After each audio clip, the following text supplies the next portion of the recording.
Perubahan besar sedang terjadi di langit dan lautan Indonesia.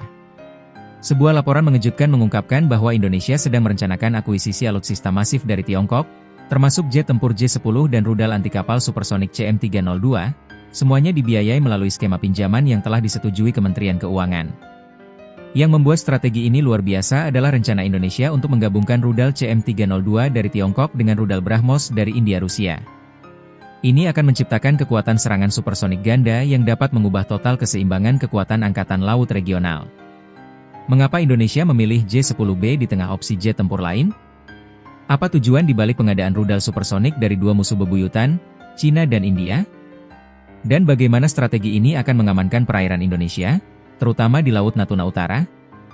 Dalam 20 menit ke depan, kita akan bedah rencana modernisasi pertahanan Indonesia yang paling ambisius dan berani.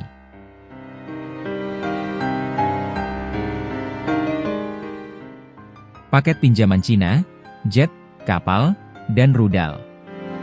Menurut laporan dari zona militer dan indikasi Kementerian Keuangan, Indonesia sedang memproses akuisisi 3 sistem pertahanan utama dari Tiongkok, menggunakan fasilitas pinjaman sebagai skema pembiayaan.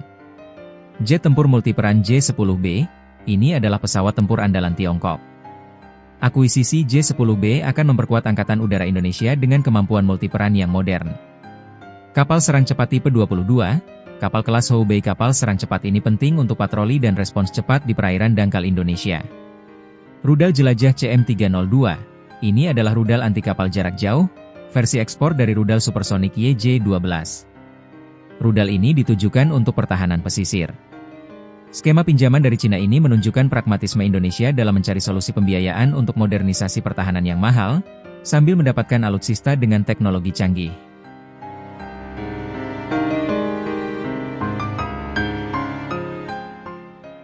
Kekuatan ganda supersoin, BrahMos versus CM-302.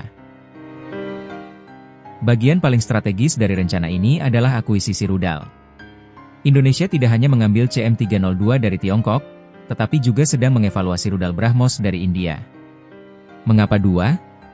Kedua rudal ini adalah rudal anti kapal berkecepatan supersonik. Artinya, mereka terbang lebih cepat dari kecepatan suara, membuatnya sangat sulit dicegat oleh sistem pertahanan kapal musuh. CM-302, Tiongkok dikenal karena presisi anti kapal jarak jauh Tiongkok. BrahMos, India Rusia merupakan hasil kerjasama teknologi India dan Rusia. Media Malaysia, Defense Security Asia, menyoroti bahwa penggabungan BrahMos dan CM-302 akan membentuk kekuatan serangan supersonik ganda. Ini adalah pengembangan yang dapat membentuk kembali keseimbangan angkatan laut regional.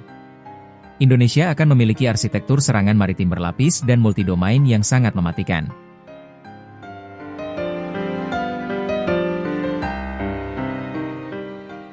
Mengamankan selat dan Laut Natuna. Langkah akuisisi ganda ini menunjukkan tekad strategis Indonesia untuk mengamankan kendali mutlak atas perairan seluas 5,8 juta kilometer persegi. Tujuannya sangat jelas, pencegahan dan pengamanan rute maritim vital. Indonesia berencana menerapkan zona pemusnahan berlapis, layered kill zones, di sepanjang koridor maritim penting. Selat Sunda, Selat Lombok, Selat Makassar. Zona ini menyediakan opsi respons cepat terhadap serangan musuh. Ini juga memperkuat kapasitas Indonesia untuk mempertahankan instalasi energi utama dan infrastruktur bawah laut, terutama di Laut Natuna dan Laut Arafura. Indonesia, yang tidak punya klaim teritorial di Laut Cina Selatan tetapi berbatasan langsung dengan wilayah sengketa, ingin meningkatkan jaringan pertahanan pantainya agar setara dengan kekuatan regional seperti Vietnam dan Filipina. Ini adalah respon nyata Jakarta terhadap meningkatnya militerisasi Laut Cina Selatan dan ancaman maritim zona abu-abu.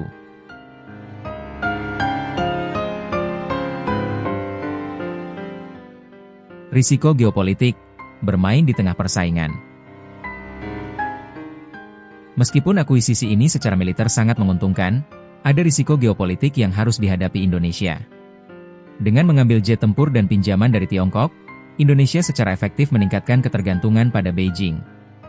Namun, di sisi lain, Indonesia menyeimbangkan ini dengan memperoleh BrahMos dari India, sebuah sinyal bahwa Indonesia memegang prinsip politik luar negeri bebas aktif dalam urusan alutsista. Strategi ini menunjukkan bahwa Jakarta tidak ingin terikat pada satu blok saja. Mereka mengambil teknologi yang terbaik dari manapun, meskipun itu berarti mengintegrasikan sistem dari dua negara yang saling bersaing ketat. Ini adalah strategi yang sangat rumit, membutuhkan doktrin nasional yang kuat untuk menyatukan dua sistem rudal supersonik yang berbeda di bawah satu komando. Rencana Indonesia untuk mengakuisisi jet J-10B, kapal tipe 22, dan yang paling penting, menggabungkan rudal CM302 dan BrahMos, adalah lonjakan modernisasi pertahanan yang fenomenal. Ini bukan hanya tentang membeli senjata, tetapi tentang membentuk kembali postur pertahanan maritim Indonesia, menjadikan perairan kita sangat sulit ditembus, dan meningkatkan daya tawar Indonesia di kawasan Laut Cina Selatan. Dengan persetujuan pembiayaan dari Kementerian Keuangan, kini kita menunggu konfirmasi resmi dari Kementerian Pertahanan.